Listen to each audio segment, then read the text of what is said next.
Alors, effectivement, David, Paris Match décrit notre invité comme beau gosse, affable, sympa, bienveillant. Rude mission pour nous aujourd'hui dans le MAG. Je vous mets au défi de trouver un défaut à Vianney. Bonsoir, Vianney. Bonsoir.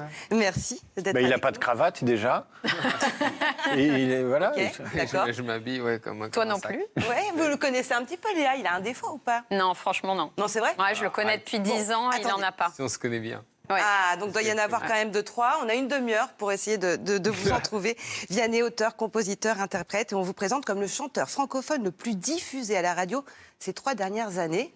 Vous faites aujourd'hui partie de ce qu'on appelle les poids lourds de la chanson française. Ouais, super flatteur. Non, mais Attends, je rigole. non, mais c'est une, oui, c'est une les réalité. poids lourds. Et ça... non, mais Ça fait de la route, hein, les poids lourds. Oui, en principe, ça Ouais. avance bien. Non, mais ça s'est fait finalement assez rapidement. Vous êtes surpris, vous êtes déstabilisé. Bon, maintenant, en vrai, évidemment, je me suis fait voilà, au métier, je ne vais pas faire semblant. Mais c'est surtout qu'on est... c'est pas que moi, c'est qu'on a un label indépendant et... on est une petite structure par rapport aux autres. Donc c'est pour ça que nous, ce genre de victoire, de diffusion radio, tout ça, ça paraît pas grand-chose, mais pour nous, ça compte quintuple. Voilà, c'est ça qui me fait plaisir quand j'entends ça, plus que les chiffres. C'est votre petite entreprise. Ouais, c'est notre aventure d'équipe. Et à la base, il y a juste des chansons qui sortent d'une chambre, quoi. Et C'est un poids lourd qui voyage léger quand même. voilà, Hein, parce que exactement. c'est guitare. Hein. Ouais, Parce que ouais, les c'est- poids lourds de la chanson française, généralement, sur scène, ils ont toute une batterie, tout un barnum. Vous, c'est assez minimaliste. Oui, ouais, c'est minimaliste. Après, le prochain spectacle, on va faire une moitié guitare-voix et une moitié poids lourd. Ce sera quand le prochain spectacle? L'année prochaine. L'année prochaine, ça c'est sûr. Après, Oui. après quand normalement c'est au printemps, mais ça sent un petit peu, ça sent plutôt de début avec les festivals et puis les zéniths après à l'automne. Vous allez avoir des danseurs sur scène, c'est ça? Ah non, ça par Non, contre, pas non, encore, hein, pas de Non, chorégraphie. c'est pas le genre de la maison, ça. C'est pas votre truc. Ouais, c'est dur. Ouais. Mais j'aime bien, hein, parfois sur les émissions, ils nous mettent des danseurs et tout. Et j'aime bien parce que je connais pas trop, ça m'impressionne, mais c'est. Avec mes petites chansons à la guitare, parfois, je leur dis, vous forcez pas, c'est pas obligé. Ça fera pas le spectacle. Ça veut dire que vous êtes plus orchestre symphonique, s'il y avait un rêve absolu de... Ah, ça c'est bien. Ouais. Ouais, ça j'aime bien. Si on vous offre entre un danseur et un orchestre symphonique, vous avez Ah compris. oui. Respect aux danseurs. Mais c'est vrai que sur ma musique, je préfère un orchestre. Oui, on a compris la préférence. Alors, on va voir la photo de l'album, n'attendons pas. On vous voit bondissant. C'est pas un montage, hein, cette histoire. Non. Vous êtes allé sur un trimaran.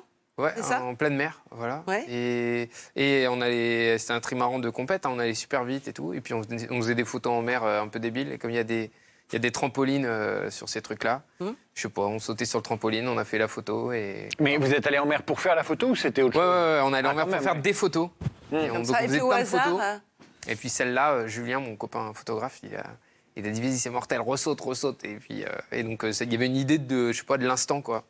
Et comme cet album chante un peu cette idée-là de l'instant, de l'audace, on a mis ça. Mais justement, n'attendons pas pour écouter, n'attendons pas. Je fais de la vie mon drapeau. Je vois la vie comme un cadeau. On n'a pas le temps de se lasser. On n'a pas le temps de se tasser. On n'a pas le temps de languir. On n'a pas le temps, mais des années. On n'a pas le temps, non, mais la paix. On n'a pas le temps de languir. N'attendons pas. Vivre, n'attendons pas. Vivre, n'attendons pas. Commentaire off de David Abiker, c'est vraiment la chanson qui tombe à Ah ben, pic. et oui, elle tombe à pic parce qu'à ce moment, tout le monde attend de Oui. pouvoir faire quelque chose, quoi. Mais c'est drôle, effectivement, comme ça, ce lien entre votre création artistique et qui percute la réalité. La réalité. Ou l'inverse, d'ailleurs. Moi qui me la prends de plein fouet, ouais. Mais bon. Vous l'avez écrite ça, quand? j'ai écrit il y a 3 ans, cette chanson, un truc comme ça. Ah Oui, ouais, vous donc aviez c'est dû prémonitoire. pressentir. Pas du tout prévu de la sortir pendant un confinement, ça c'est clair. Et on a le droit de le dire à qui elle était prédestinée. Ouais, elle quand- était pas pour moi, elle était pour Johnny. Elle était pour Johnny Ouais, Hallyday. Ouais, avant qu'il parte, ouais. C'est Voilà. fou. Il y a 2 chansons sur l'album que j'avais faites pour Johnny, du coup que j'avais dans les bras après, et puis voilà, je les ai mises sur l'album. Vous l'avez entendu la chanter ou ça n'a pas été possible Non, du tout, même pas. Ouais. Je serais curieux de savoir ce qu'en moi ferait aussi, son sosie en vocal. disant ça, oui. Non, mais Bah oui, Ouais. qu'est-ce qu'il en aurait fait? Il aurait fait autre chose totalement différent. Faut essayer avec Guégan. Fabrice. Ouais, Ouais, voilà. c'est Vous voyez vraiment la vie comme un cadeau? Ah ouais, carrément. Oui, après, Moi, c'est facile parce que je fais ce que j'aime et je suis trop content de ma vie, tout ça. Hein. Mais je pense quand même que c'est un cadeau. Qu'en le voyant comme ça, déjà, on maximise ses chances d'être heureux. Ouais. Mais pour vous, la vie des autres est un cadeau aussi. Ouais, c'est vrai. Bah, en fait, je serais bien triste sans les autres. Hein. Moi, l'album, il est franchement tourné. J'essaye vraiment de le tourner vers les autres. Ouais. Mais qu'est-ce qui vous rend heureux, vous? Vraiment, c'est le sentiment d'être libre tous les matins. Quoi. Quand je me lève, je Même pense que confiné. Même confiné, j'ai le sentiment d'être super libre parce que je fais ce que j'aime déjà. Et puis surtout, je peux faire ce que j'aime comme j'ai envie de le faire. Et ça, c'est grâce aux gens avec qui je travaille, mais c'est aussi Et grâce vous êtes à mon procuré public. cette indépendance? Vous êtes allé la chercher, cette indépendance? Ouais, mais honnêtement, si j'avais pas eu ça, juste, je serais pas là, en fait. C'est juste que j'étais... moi, je fais ce métier parce que j'arrive à le faire comme ça, mais j'aurais pas pu le faire autrement. C'est juste... Le confinement nous empêche, nous prive de cette liberté, notamment la liberté de voyager, ou en tout cas... Vous aviez fait parler de vous à un moment donné, vous étiez parti de Paris, je crois, en vélo. Ouais. Vous étiez allé jusqu'en Allemagne, c'est ça? À Berlin, à vous Berlin. en avez Et c'est fait quoi le beaucoup de prochain voyage? Qu'est-ce qui vous fait envie, là? Parce qu'il n'y a pas que la musique, mais... Voilà, il y a la tournée. Quand même. Vous avez envie de Ça, vous c'est le prochain échapper. voyage. Ouais. Non, après, les grands voyages, ça fait longtemps que je fais plus de voyages à vélo, à pied. Parce que maintenant, il y a l'effet inverse. Comme j'étais tout le temps sur la route, dès que je rentrais, j'avais envie d'être chez moi. Et puis Comme on avant, vieillit, quoi. hein. Puis on vieillit. Non, mais Les vous gens, dites ça, il est Yannick, il n'a plus même pas 30 ans. Je sais, je taquine. C'est moi, je parle de moi. Non, je mais peux j'aimerais même bien pas- repartir. Hein. Ouais. Il n'y a plus besoin de voyager pour faire du vélo, on fait tout ça à Paris. Et il n'y a plus besoin de voyager non plus maintenant pour faire des tournées, parce que de plus en plus, la culture s'adapte finalement. au Ah, pays. on est dans un débat et dans un sujet compliqué parce que il y a une nouvelle façon de penser la scène et il va falloir penser la scène différemment. Donc il y a quelques tentatives, pour l'instant c'est des essais de concerts virtuels. On a déjà parlé de celui de Kylie Minogue. On va revoir les images parce que c'est toujours un plaisir, mais concert payant, on va parler de concert payant. Kylie Minogue, au moment de la sortie de son album, c'était son 15e album, elle a proposé à ses fans de payer un ticket qui allait de $20 ou 17,50 € pour obtenir 53 minutes de show en Mondiovision. Pas de rappel, tout le monde regardait en même temps, donc il y a un côté direct, mais c'était pas du direct, c'était un long clip de 53 minutes, pas de rappel, énorme succès, et Kylie Minogue a pris la tête des charts en Angleterre, signe que ça a bien marché.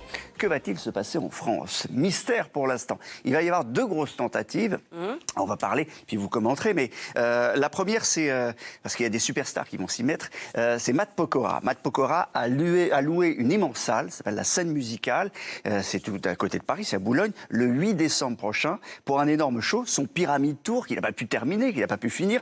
Son Pyramide Tour, c'est énormément de construction derrière, des écrans, des danseurs, je crois qu'il y a une trentaine de danseurs, il y a des musiciens, etc. Et tout ça sans public.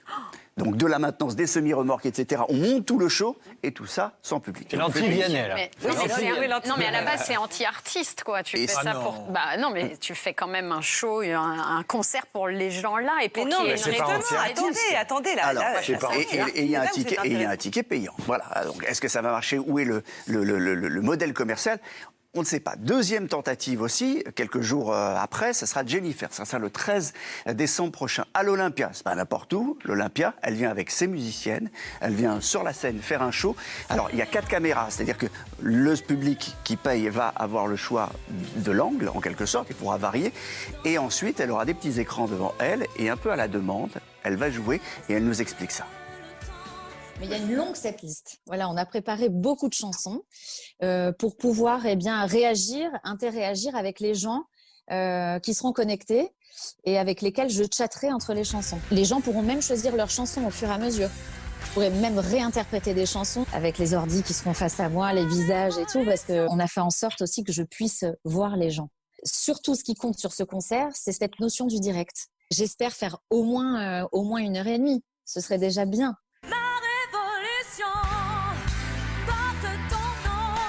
Je préférerais faire un concert avec un public face à moi. Ça va être déstabilisant les premières minutes. Ça, c'est sûr. À mon équipe et à moi, de faire en sorte qu'ils puissent bien faire la fête depuis chez eux, quoi. De danser, de chanter, de pleurer, d'être ému, je sais pas, mais... Voilà, est-ce qu'on va être ému, est-ce qu'on va pleurer? C'est la grande question, puisque c'est ce qu'on recherche. Quand on Oui, fait un Vianney, nous, concert. on voudrait savoir ce que vous pensez de ces tentatives, de cette façon que la culture a de s'adapter peut-être un confinement là maintenant, mais peut-être qu'on en aura 50 dans les 10 prochaines années. Ouais, honnêtement, moi je trouve ça bien. Mais bon, je comprends. Léa, toi tu kiffes pas trop. Bah non, mais moi qui fais de la scène, je me dis, quand t'as pas le retour immédiat du public, c'est dur quoi pour un artiste. Et après, je comprends parce que j'ai suivi Matt Pokora, il vit une frustration horrible de ne pas pouvoir vivre sa tournée. Donc pour lui, c'est quand même communiquer avec son public. Mais je trouve ça triste. Ouais, parce qu'il y a quand même l'idée, même quand on fait un Facebook Live, un truc, c'est comparable en vrai. Mais c'est de se dire, il y a des gens qui sont là. Ouais. Et même si en effet il y a 0 répondant, cette idée-là, elle nous donne envie de jouer encore et encore. Et normalement, si on aime ça, enfin franchement, c'est pas pour ramener à moi du tout, mais hier j'ai fait un petit Facebook Live sur les réseaux de rien. J'ai une demi-heure quoi. Et franchement, je me suis forcé à m'arrêter parce qu'en fait, on est trop contents. J'étais trop content de jouer. J'aurais pu rester 1h30. Mais tu Mais les gens sont contents de vous voir, mais c'est quand même là de vous voir en vrai, c'est quand même pas tout à fait la même chose. Oui, mais c'est comme le cinéma. Le cinéma est un plaisir, le théâtre est un plaisir, le live est un plaisir, et écouter la musique ou regarder un super spectacle est un plaisir. Et je pense que les tickets seront pas au même prix. Enfin, j'espère. Non, mais c'est pas au même prix, mais ça coûte 20 € le premier prix, 25 €. Pour Matt Pokora, ça peut monter à 50 € parce qu'il y a des billets premium. C'est-à-dire en plus, on te donne du contenu en plus. Pour Jennifer, c'est une visite de l'Olympia, une chanson acoustique dans les loges, etc. Enfin, on est en train de créer un nouveau produit en quelque sorte, un nouveau ticket. Mais moi, je voulais juste dire que Jennifer, il y a des écrans en face d'elle, il y a des gens, elle répond entre les chansons, elle s'arrête, elle fait même et elle l'a dit, de la chanson à la demande en quelque sorte. Enfin, une tentative d'invention, et je trouve que c'est génial. Moi, je trouve ça génial. Mais surtout, il faut pas faire la fine bouche en ce moment. En vrai. Ouais, c'est ça. Si on a envie de jouer, il faut prendre ce qu'on peut. Et quand je dis prendre, je parle vraiment pas de moi de profit, tout ça. Je suis pas du tout là-dedans. Ici, ils ont l'occasion de jouer dans une salle de l'Olympia, même s'il y a personne devant, même s'ils ont que des écrans, mais je les comprends. Et d'entretenir le rapport avec le public. Ouais, exactement. Mais Vianney, qu'est-ce que vous préférez ? Une salle qui réagit par écran interposé avec des likes comme sur vos lives Facebook, ou une salle live avec des gens dedans et des gens qui passent leur temps à filmer le concert derrière leur téléphone. Oui, remarquez. Qu'est-ce que vous préférez ? Il y a Adèle, par exemple, s'est arrêtée de chanter dans un concert il y a 4-5 ans et elle a dit vous arrêtez de filmer, vous profitez de l'instant présent. Qu'est-ce que vous préférez ? Mais je comprends. Mais bon, une sincérité online ou moi, je préfère que les gens y repartent avec des souvenirs. Ça me dérange pas. Ça me dérange pas. Ça vous dérange pas d'être filmé ? Non, en concert, j'avoue. Après, je chante pas comme Adèle. Peut-être qu'elle, c'est sacré. Je comprends le truc.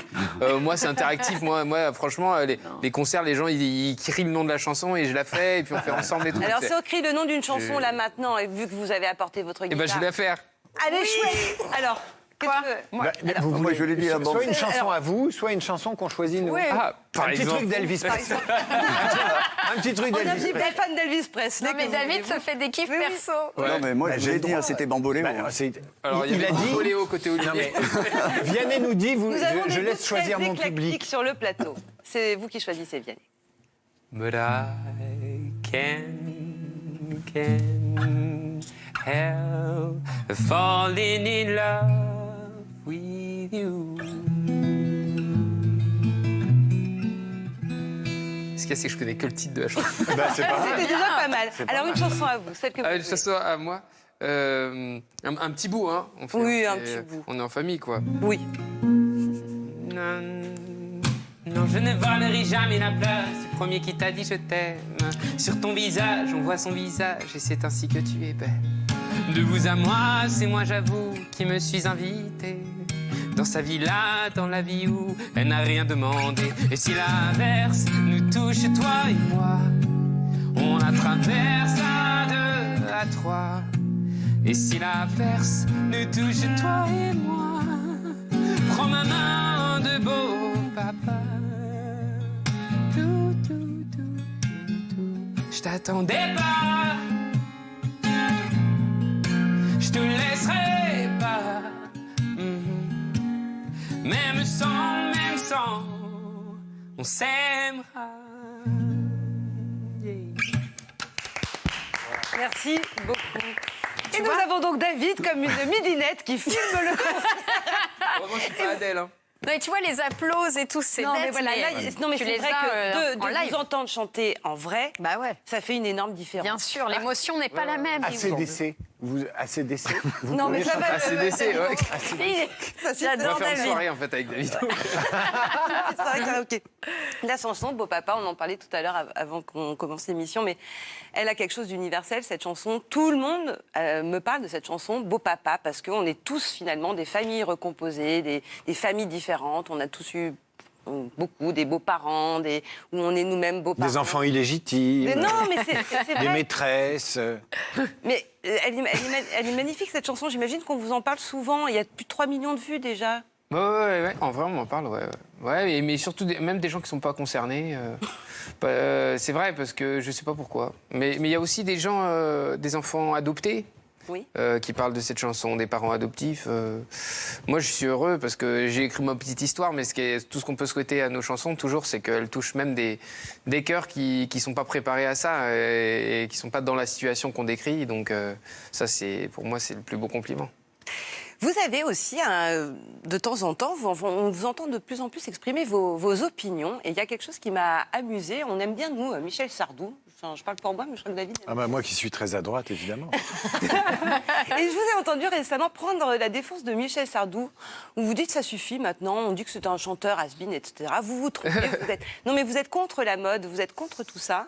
Non, mais après, je dis... non, mais en plus, pourquoi je sais même plus pourquoi je dis ça. J'ai dit ça dans une interview, je pense que... Je crois que vous parliez aussi de Kenji Girac. Vous avez un peu du mal avec certaines critiques de la presse, contre la musique populaire. Moi, j'aime pas les critiques des musiciens, quels qu'ils soient. En vrai, j'aime pas ça. Mais même les critiques de films, de livres et tout, j'aime pas ça. Donc, j'aime pas trop quand on critique le boulot de gens. Les critiques, ça peut être positif aussi, ça peut être remettre en perspective. Ouais, je voulais dire des critiques pas sympas envers des projets qui réclament des heures et des années de boulot et tout. J'aime pas trop ça. Même si on a nos avis tous, il y a des films on n'aime pas, hein. Ouais. Mais franchement, de là aller le dire publiquement, c'est pas cool, parce qu'il y a le mec qui a fait le truc, il va entendre, mais il y a ses potes, il y a sa famille et tout. J'aime pas trop les critiques pas très sympas. Vous serez gentil jusqu'au bout. Ah, malheureusement. Est-ce que vous serez gentil jusqu'à la fin des fins? Ouais, jusqu'au dernier souffle. Ouais. Faut le retrouver dans 40 ans, après des années de succès, etc. Mais non, mais il faut dire une chose aussi, c'est que c'est un garçon qui a la foi. Oui. Moi, j'ai eu la chance de l'interviewer une fois. On a parlé de sa foi, de son engagement. C'est quelque chose qui compte aujourd'hui, d'avoir la foi dans ce monde-là, d'avoir une lumière qui vous guide, et son public le sent. Et je laisse les religions de côté, mais avoir un feu intérieur, c'est pas courant, quoi. Non, mais... Dans l'époque cynique. Ouais. Après, oui. Moi, j'aime bien l'idée que on a, je sais pas, on a nos chemins. Voilà, c'est les chemins personnels qui amènent à croire ou à pas croire. Et puis moi, je connais plein de gens autour de moi, notamment, qui sont pas croyants et qui ont des grandes lumières en eux. C'est vraiment pas ça qui donne la force ou l'audace ou la lumière ou les valeurs. C'est pas les religions, ça, c'est évidemment non. Mais une vision de la vie. Le fait de relativiser. C'est pour ça, là, pour revenir à ce sujet-là, je ne suis pas un grand fan de Sardou, je ne connais pas trop. Je sais que c'est un immense chanteur. Mais vous aimeriez bien écrire pour lui ? Mais je ne sais même pas s'il chante toujours. Non, il a arrêté. Est-ce que vous auriez pu, comme vous avez écrit une chanson qui était destinée à Johnny, est-ce que vous auriez pu imaginer une chanson pour Michel ? Mais il y a plein de gens pour qui j'aurais adoré écrire. Hein. Vous pourriez nous faire les lacs du Connemara? Ça, je suis sûr que ça vous tente. Tuer, David. Les lacs du Connemara. Ouais. Je sens que là, bizarrement... Là, avec des copains, avec des copains à 4h du mat, ça se chante, les lacs du Connemara. Mais à l'heure de Twitter, des réseaux sociaux, etc., c'est terrible de dire je supporte pas la critique. Enfin, en fait, c'est presque hors du temps de dire je supporte pas la critique, parce que la critique, elle est là, elle est partout, elle est même parfois insupportable. Mais on n'est pas obligé de subir et d'aimer tout ce qui nous entoure. Hein. Non, mais... Tout ce qui est de notre époque. Moi, je dis pas que je supporte pas du tout. Et en plus, ce qui concerne mes trucs, honnêtement, je sais même pas si on me critique tout, j'en sais rien.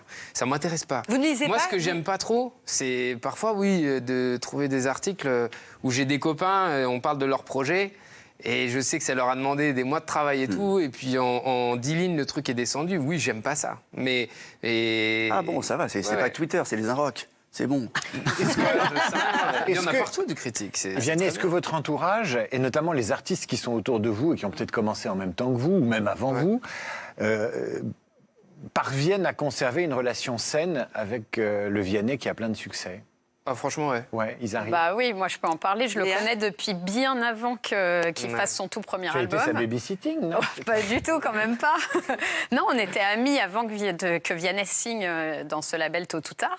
Et il n'a pas bougé. C'est toujours le même garçon si adorable, si bienveillant. Mais c'est ça si qui est gentil, énervant. Décidément, on si va généreux. jamais y arriver. Hein. C'est ça qui est énervant. Non, mais c'est vrai, non, mais tu peux chercher. Il a le défaut de ses qualités. Il est trop gentil, il est trop généreux.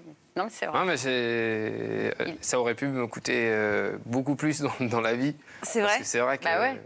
ce qui me sauve, c'est que je suis pas trop naïf. Et donc Mais je sens. Regarde, Mais- par exemple, il y a une chanson, Voilà. il y a une chanson de son album qui est destinée à un SDF, par exemple. Alors justement, Ah, tu allais en on a parler les images du clip qui s'appelle Merci pour ça. C'est un sans-abri à qui vous avez tendu la main et qui vous a tendu la main Oui, d'une ouais, certaine voilà. manière à sa façon. Ça, c'est parce que vous avez fait beaucoup de maraudes, vous en faites peut-être. Oui, Encore oui, si, ouais. Et après, elle s'organise différemment là, avec le confinement, tout ça, mais... Mais tu vois, il l'a hébergé, Karim, ce SDF, chez lui pendant des années. Donc, il a tendu la main à un homme qu'il ne connaissait pas. Et c'est vrai, tu vois, il aurait pu tomber sur quelqu'un de pas aussi gentil que lui, de pas... il est hyper généreux Après, comme ça. honnêtement, pour le coup, je fais des missions comme ça, mais s'il y a des milliers de gens... Ouais, Moi, il y a des milliers de bénévoles qui passent beaucoup plus de temps que moi auprès des plus démunis et tout, et qui, eux, on les voit jamais, quoi. Mais il faut surtout pas vous laisser filmer pendant que vous faites ça. C'est un jardin secret pour vous, j'imagine. Ouais, une fois, j'avais ouvert, pour je sais plus quelle émission de la Housse, je crois. Ils étaient venus filmer, et c'était une grosse réflexion, même avec mes proches et tout. Est-ce qu'on ouvre la porte? Pas simple, hein. Ouais, c'est pas simple. Mais en fait, il faut, quand on est sûr de ses intentions et du pourquoi on montre. Ça va, il faut assumer aussi ce truc-là et surtout se dire, moi je suis content parce que quelque part c'est un message de montrer que dans la société il y a des gens même très occupés qui peuvent donner de leur temps et tout. Il y a des gens qui Est-ce s'y que- sont mis grâce à vous. Je sais pas du tout, honnêtement Moi, je peut-être. suis sûr qu'il y a des gens qui aiment C'est Vianney possible, en qui tout s'y cas, sont mis grâce à lui. au Maroc. ça donne l'exemple. Et ce qui est amusant, c'est que vous avez mis du temps, je crois, pour retrouver le fameux Karim, puisque par définition, il n'a pas forcément d'adresse, pas de téléphone, mais vous l'avez cherché obstinément pour qu'il tente ce clip. Ah, le clip, 24 heures avant, on n'avait pas Karim. Donc là, grosse dédicace à la productrice du clip parce que elle avait l'équipe, elle avait les lieux, les autorisations, tout ça, et elle m'appelait. Il est où l'acteur là? Il arrive, je le cherche. Voilà, donc il y a des. La vie, c'est rigolo parce que du coup, on l'a retrouvé vraiment. On cherchait un gars dans Paris qui n'a pas de téléphone, pas d'adresse, bon courage. Et nous, on l'a retrouvé, ça a pris quelques jours, mais on l'a retrouvé à quelques heures du clip, donc c'est qu'il devait être dedans. Et ça donne de très belles images. Vous parlez aussi d'un de vos grands-pères, comme Maïwenn dans ADN, on s'en souvient, qui rendait un très bel hommage à son aussi, grand-père. ouais. C'est important aussi, l'étage du dessus, la génération au-dessus de celle de nos parents. C'est ce que vous racontez. Ouais, parce qu'il nous montre un chemin quand même. En plus, nos parents... finalement, bon, ils montrent carrément un chemin aussi, mes parents. Mais les grands-parents, ils ont vécu des trucs bien durs, quoi. Moi, mon grand-père, il a connu la guerre. Donc peut-être, là, par exemple, sur ce qu'on vit, il aurait eu des trucs à me dire. Donc, je sais pas, les anciens, je trouve qu'il y a un truc... Ouais, il y a un respect. Et vous parlez de ces mains de travailleurs. Ouais. C'est quoi votre notion du travail? Comment est-ce que vous travaillez, vous? Lui, en tout cas, lui, sa manière de travailler et moi, ce que j'essaie de mettre dans ma vie, c'est de ne pas compter vraiment ses heures. C'était un commerçant qui ouvre un bureau de tabac et puis une papeterie, mais voilà, qui s'est acharné de manière très, très sérieuse, quoi, très investie. Et franchement, ma musique, c'est comme ça. Et Moi, ouais, là, je fais le malin ici et tout, mais à côté, je suis... Mais d'ailleurs, moi, j'ai vu dans mon des travail, photos de ses doigts à 100 tellement C'est vrai il jouait, bien sûr. Bah, je joue beaucoup parfois, beaucoup, Ouais. beaucoup. La Et chanson si- sur votre grand-père, je crois que vous avez eu du mal à la trouver. J'ai eu du mal à finir, ouais. J'avais le refrain pendant longtemps, mais je savais pas Et d'ailleurs, le l'histoire reste. est belle. Oui, mais Bon, Léa... belle de comment il a fini cette chanson grâce c'est à vrai son que je t'ai dit. grand-père. Ouais. Bon. Est-ce que je raconte cette histoire? Ça prend 1 minute. Alors, on l'écoute avec plaisir. Non, en gros, cette chanson, c'est vrai que j'ai mis beaucoup de temps à la finir. Et il y a un matin où je me suis motivé. J'ai dit, allez, c'est ce matin. Je sais pas pourquoi. Je le sentais. J'ai dit, vas-y, abandonne ce sur quoi tu es et tu la termines. C'était pendant que j'enregistrais l'album. Et puis là, j'étais porté, quoi. Donc je vais au studio. Et puis je coupe mon téléphone. Je me mets à fond dedans. Je mets mes micros. Et puis j'enregistre la chanson. Je termine le couplet. Je termine tout. Boum. Et je l'enregistre. 3 heures, c'était fini. Mais ça faisait 3 ans que j'étais dessus, quoi. Donc je dis, purée, en 3 heures, là, j'ai fini le truc. Et puis en fait, une fois que j'ai fini, je rallume mon téléphone, puis j'ai un message de ma mère qui me dit petite pensée pour votre grand-père, les enfants. Aujourd'hui, ça fait 3 ans qu'il est parti. Et donc en fait, je savais pas du tout. Mais ce jour-là, ce jour de l'anniversaire de son départ, moi, honnêtement, je suis allé au studio, j'étais porté par un truc et j'ai fini cette chanson pour lui. Donc je pense, moi, c'est ma vision du truc. Mais Hein. Je pense réellement qu'il il me guidait la main. Il était au-dessus de votre épaule. Ouais, il était au-dessus de mon épaule. Il disait allez, c'est aujourd'hui, ça fait 3 ans, t'as toujours pas terminé. Je vais te donner un peu de force, c'est mon anniversaire. Vas-y. En voilà. Une belle histoire. Ça valait le coup de la raconter effectivement.